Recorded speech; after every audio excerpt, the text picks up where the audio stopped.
Hey everybody, this is part two of my interview with NazareN on the Prove to Me That You're Alive litecast.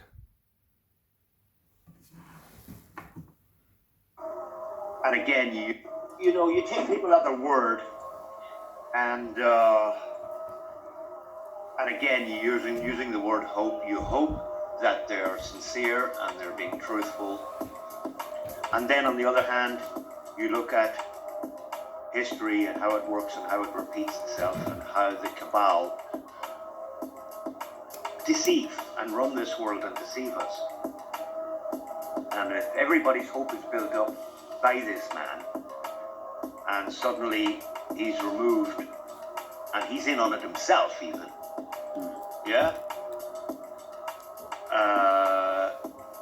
then chaos is going to loom, that's for sure.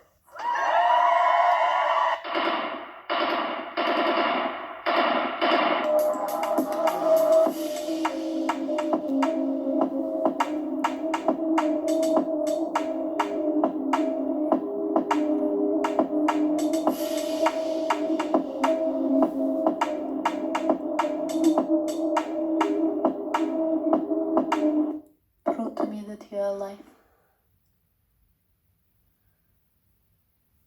Had an experience where you've seen something that you probably, you could say that it's a UFO, UAP. They're constantly coming out with all these slogans. Like, what was that experience like, man? Well, when I was a kid, I'd say about 12 or 13 years old, I had a friend locally who was deaf and dumb. And that was due to him being jabbed in the arm when he was a baby. But he was smart. Yeah. He was smart, And one day we were walking down the road together, and this thing appeared in the sky. It went in every direction. It got bigger, smaller. It actually made a noise. He freaked out, And I couldn't freak out because I had to keep him calm and calm him down. Oh, shit. So I think that was probably my very first experience of something like this. One guy in later years, who I did mention this to somebody, he said it could have been ball lightning, Yeah, they have. Yeah, it's a phenomenal in nature. Those ball of lightning. But I never saw anything like it since, nor before. And one day when I was a kid, maybe around the same age, we got up for breakfast, and my dad was preparing breakfast before we went to school, and then he showed us something, and it was like a flat red line moving really slowly across the sky at a distance. Faint, a very faint, flat red line. Like nothing else. Never seen anything like it before, haven't seen anything like it since. I had an experience as an adult. We were up to something one night, and I just looked up and I saw this thing stationary, and I put my head out. As soon as I lifted my head up again, it moved at speed, went across a couple of buildings, and then this big glow, it just like a big light, only it wasn't a light, it was just glowing at us. And I said to the guy next to me in the car, "You see that?" And he says, "Yeah, it's an airplane, it's going over there." And I said, "There's no airport over there. It's a helicopter." No, nothing takes off at that speed. And then when it glowed, I said, "Did you see that?" He says, "Yeah, I saw that." So, but the guy that I was with would have been an international man of mystery, let me call him that, yeah? I saw then other things in the sky. Looks like a star, looks like it's moving really slowly. The next thing, it becomes really big, like half the size of the moon. And then it shrinks right down to small again. Just like that video you sent me the other day when you said you had this guy that you're going to interview. He made a video and he showed this thing just like that there. And I was with my son at the time. Only the two of us were outside at night. But we see these slow moving things moving across the sky that look like stars. And we're told that they're satellites. And I've seen them at 3 in the morning, 4 in the morning when I used to be up that late. And then they say, oh, the sun is reflecting off it and it's shining down on top of here. Well, even if it's 200 miles off the surface of the earth here, and we're supposed to be on a 24,901 mile circumference sphere. At that time, the sun is around the far side of the earth. There's no way it's going to be able to shine on something 200 miles off the earth. Plus, we're told a satellite is the size of a man, or a truck, or a car. How are you going to see a car, something the size of a car, 200 miles away? You can't even see a 747 out on the horizon. And then what kind of light shines 250 miles? In your car, you need a powerful diesel engine, you need an alternator, you need a big battery to have two lights that make you can see 200 yards ahead. So I've seen the Starlink recently coming over here, but then I don't buy that either. How can something the size of a washing machine, 400 miles away, how can you see that? Can't be visible, right? And then, but it's got a light to shine. What light shines 400 miles? What power source does it have? So I buy absolutely nothing, man. Nothing they selling, man. Yeah, I was about to say, because like someone like me, even though I'm in the suburbs now, but still, there's cities around. Someone like you live pretty far away from cities, and I know, when you go outside, you're looking up and stuff, man. So if there was anyone to be able to observe any kind of motion in the sky, it would be someone like you, man. Well, yeah, and you've probably heard the interviews that were done with Admiral Richard E. Byrd, right? Yes, sir. We have around when I was a kid, anyone called Richard, they were called Dick for short, or Dickie. Yeah. So, Dickie Byrd, okay? We used to have another saying, where did you hear that? Dickie Byrd told me. Yeah? And Richard E. Byrd comes along and he tells all these stories. And he said in his interview, not in his stories, in his interview, that the people who lived down beyond Antarctica had craft that could go from the South Pole to the North Pole in 30 minutes. All right? So when I look out at night and I see something the size of a star, if it was stationary, you'd think it was a star, but it's moving real slow all the way across the sky. It's got propulsion. Is that one of those crafts he was talking about that can go from the north to the south in 30 minutes? Quite possibly, because it is traveling. It's not an aircraft. I know the difference between an airplane and one of those things that everybody's been told is a satellite. Yeah. So there are all kinds of possibilities. This technology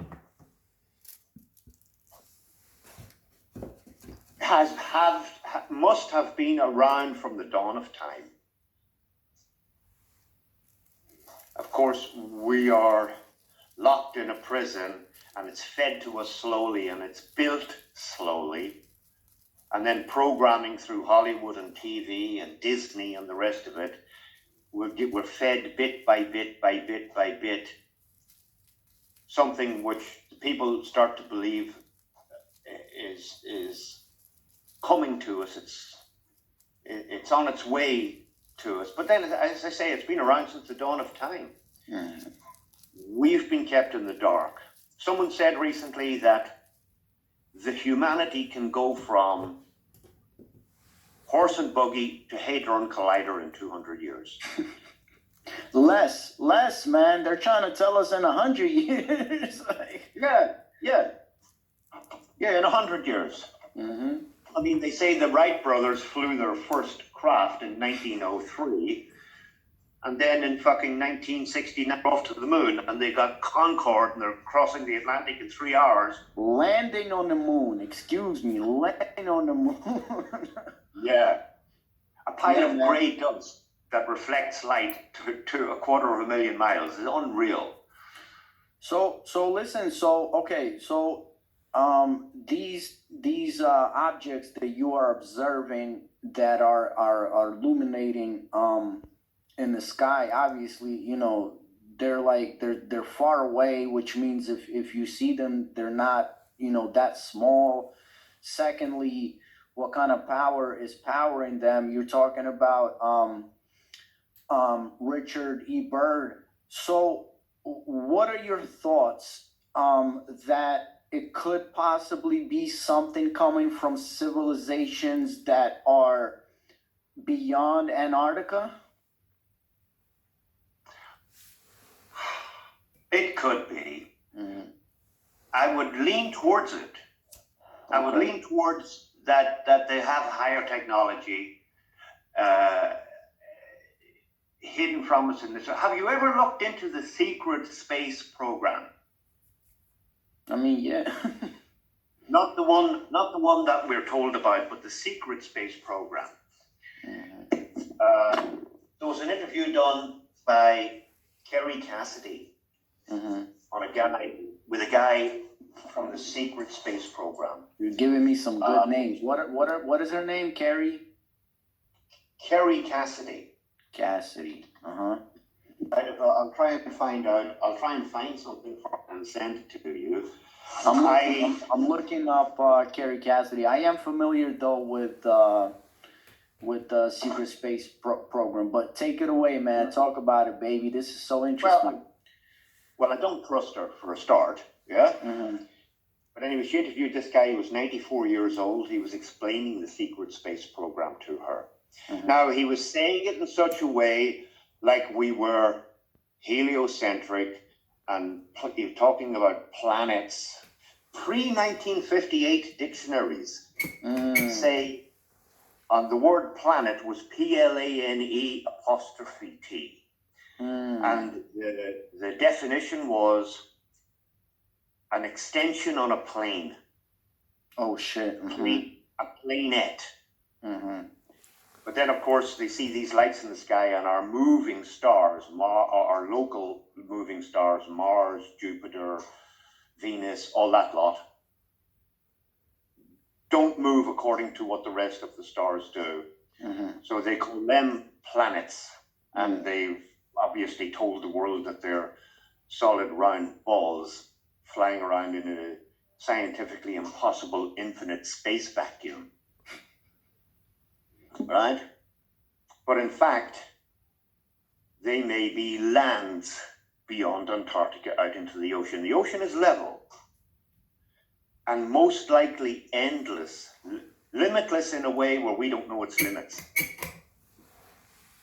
So technology that has been around from the dawn of time may very well still be used out here in these places. Now, anyhow, this guy from the secret space program said that after World War II, a deal was made with our neighbors from beyond Antarctica, with the United States of America, that they would be allowed in and allowed to run the show here in exchange for technology. Yeah. So we've seen a big technology boost since World War II. Mm-hmm. And we're told that maybe, I was told anyway in the past, that hundreds of years of technological advancement were made in those 6 years of World War II. But then it's just probably technology that they're given. and that accelerated the horse and buggy to hadron collider in shorter than 200 years. But I reckon this hadron collider, there are many of them all over the world. Yes, sir. They're old world. We didn't build them. They've been there for a long time. There's actually one in Princeton where I am at right now. That's what I'm hearing. I mean, obviously they're saying they're not as colossal as the one in Switzerland, but yeah, man. And then they're saying, from what I heard, that Texas has even a much larger one than the one in Switzerland. Yeah. Well, 2 years ago there was some very, very serious heat waves, and the hottest ones were where these colliders are in Texas. I mean, we were getting 45 degrees centigrade here. You know, so, and I'm not far from the Hadron Collider. But what's going on there right now? Crazy shit. Who works in these places? The stupid idiot family members and sons and daughters and nieces and nephews of these masons. Psychopaths, man. Yeah, but the idiots that you couldn't give them a job at McDonald's, but you can fucking give them a job in one of these places, pay them well, and of course they're gonna vote for you all the time, and you're gonna have a base of people who are always going to be on your side. You know, so what? They're going to find the God particle? Yeah. They're creating antimatter. Oh shit, if we get the wrong explosion, the whole world is going to implode. The fucking people believe this.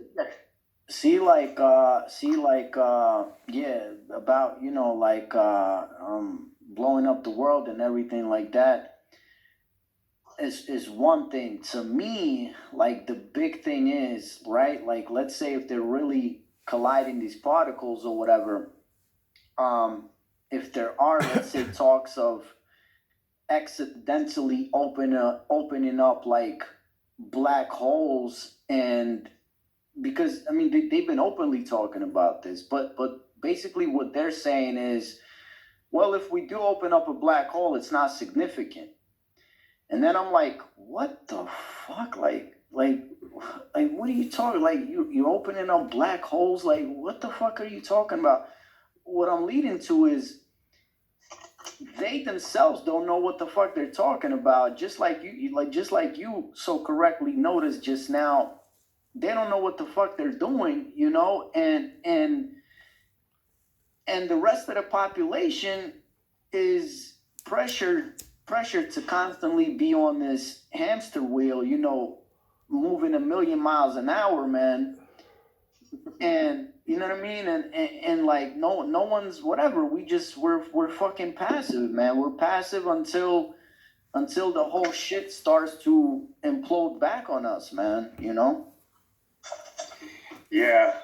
Well, you know, in one way they could be opening up black holes around there, all right. But you know, that would be closer to the planet Uranus. The only fucking black holes they're opening, yeah? Oh man. Yeah. No, the portals and it's so ridiculous. It's beyond anything that makes common sense. Yeah, but like, and you've seen the rituals that these employees of these places do outside, summoning demons and dancing in a particular way and fucking crazy shit. Some like loony shit, man, right? Listen, you were talking about like weaponry, man. Did you see the whole Areshnik thing? I'm I'm aware of it. Yeah. But did you see the crater that it left? Don't think so. Oh man, you got to see this shit, man. This is something unbelievable, man. Like that freaking thing Yeah, is. it's a warning. What's going on there? I mean, what is actually going on over there? It's complete, complete chaos and complete chaos, and it's this, the lady that we had on last, man. She's like, she was very close, close connections with all them assholes in power right now, and she called it a yeah, we talked for like 4 hours. It was a great conversation. But she called it a concentration camp, man, and it's getting worse. But I was just thinking like, because you were talking about the weapons, man, like that Areshnik, the crater that it left is unbelievable, man, and what's interesting is that the technology that you're talking, why I'm even bringing this up, because the technology that you're talking about that has always been around, that Areshnik looks, so what does the other technology look like? It's probably beyond our imagination, man, like you just said.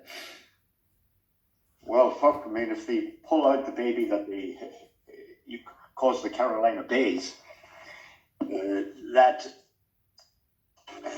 ends it, yeah? Are they all in on it together? Do you think they're all in on it together? That's a big thing that me and the lady discussed, because I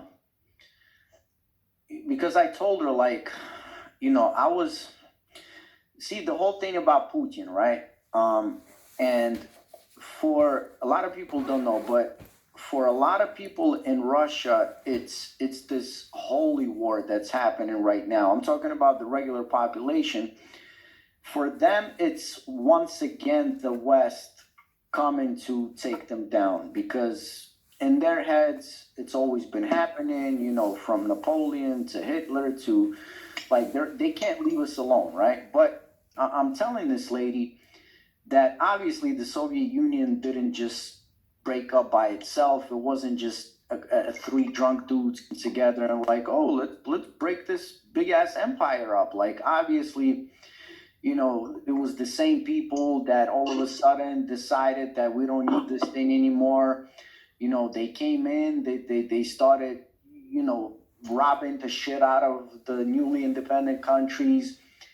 And all of a sudden comes Putin, right? And the fact is that the life in Russia improved. Like, it literally improved, where I'm getting an impression like maybe some sort of power structure changed over there that is actually fighting against, the rest of the power structure. So, but to me, like, it doesn't make sense. I don't see them surrendering a big ass Russia, right? Like, I don't see them just giving it up like that. So I asked her what she thought.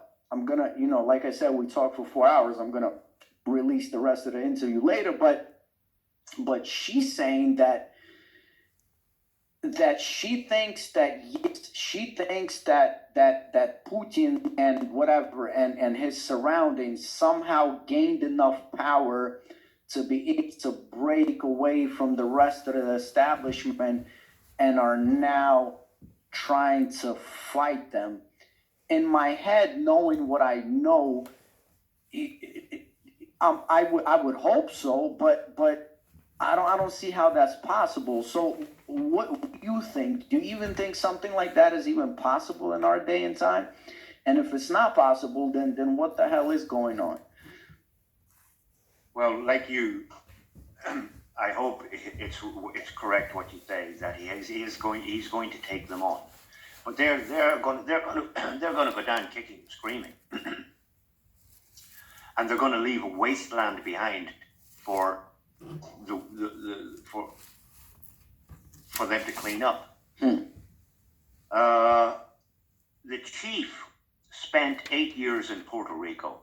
And he told me that he had a conversation with an old man one day, a man he knew, who was a member of a family who were a trustworthy for the state, and they worked on state buildings, and they worked around the elites in their villas. They were the servants, they were the gardeners, they were the this, that, and the other, yeah? He said that the old man in Puerto Rico told him that back in 1936, when he was working as a gardener, I think, at one of these villas, that Hitler, Stalin, Churchill, and Roosevelt were all there meeting together. Yeah. Right? And so, what were they planning? Yeah? So it's all in it together. Exactly. And the outcome of that whole debacle was one of the main things that they were planning was that they wanted to create that state over there in the Middle East that didn't exist. Yes, sir. The whole purpose of that was that, to drive those people out of Europe who didn't want to leave Europe, and force them to move over there so they could create another state. And basically it's a US state. Yes, sir. Yeah? But there's the hidden hand play here is the world's biggest land and property owner. Now, I remember reading something years back of an audit that was done in New York State in the 1880s. An audit was done on Roman church property in New York State. And we're into the trillions of dollars in the 1880s. Before fucking anybody knew what a trillion was. Nobody still does. So they also own Philadelphia, they own Boston, they own Chicago, they own Washington, D.C., they own the ground, on paper at least. They own the ground under where we walk. Yes, sir. These banking families from Florence, Venice, and Florence, own more land in North America and in Canada than anybody else. Then South America as well. They own Europe. They print the dollar. They're the hidden hand. So they own Hollywood. Yep. But the people would believe, oh no, they don't. The Jews own Hollywood. The Jews work for them. They own the banking system worldwide. Oh no. The Rothschilds and the other families, they own the banks. No, they just work for them. They're like the scribes of old. All the emperors down through time hired these people to cook their books for them. Yep. Because they're number crunchers. Yeah? They're the best number crunchers in the world and the best counterfeiters and the best deceivers you're going to get. Deceivers, yeah. I was going to say.